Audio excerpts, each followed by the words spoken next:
কুমিল্লার দেবিদ্বারে wash block নির্মাণের প্রায় 4 কোটি টাকা আত্মসাতের অভিযোগ উঠেছে জনস্বাস্থ্যের সহকারী প্রকৌশলী অর্জিন চাকমার বিরুদ্ধে। উপজেলার বিভিন্ন প্রাথমিক বিদ্যালয় ও জনবহুল এলাকায় প্রায় 8,40,00,000 টাকায় 7টি ওয়াশ ব্লক নির্মাণের বিল তুলে নিলেও কাজ সম্পন্ন করেছে মাত্র 20টির। 2 বছরেও শেষ না হওয়ায় ক্ষুব্ধ এলাকাবাসী। কুমিল্লা প্রতিনিধি আবুল খায়েরের পাঠানো তথ্যচিত্রে বিস্তারিত জানাচ্ছেন সাকিব আল হাসান। নায়াসিনামাইড ও স্যালিসাইলিক সমৃদ্ধ লিলি ফেস ওয়াশ যা ফেসের ডেড স্কিন সেল দূর করে দেয় দ্বিগুণ ফাস্টার ব্রাইটেনিং।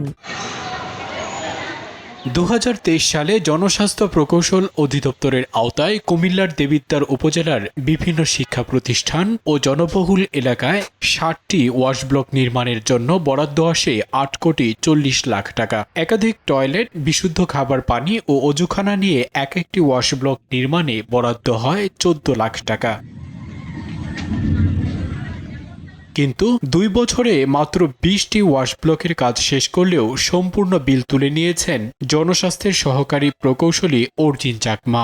ঠিকাদারি প্রতিষ্ঠান সৈকত কনস্ট্রাকশনের নামে 24টি, Siam training corporation, messrs Ratul enterprise, Rudra construction, Sarkar and sons ও মেসার্স এফএ কনস্ট্রাকশনের নামে 3টি করে মোট 15টি ও মেসার্স রানা কনস্ট্রাকশনের নামে 1টি সহ মোট 40টি ওয়াশ ব্লকের কাজ শেষ হয়নি এখনো। আমরা দীর্ঘদিন ধরে ওয়াশ ব্লকে নিয়ে প্রচুর সমস্যা আছি। ঠিকাদার নাকি 80% কাজ করে চলে গেছে। এখন তো আমরা আমাদের ছাত্রছাত্রী নিয়ে প্রচুর সমস্যা আছি।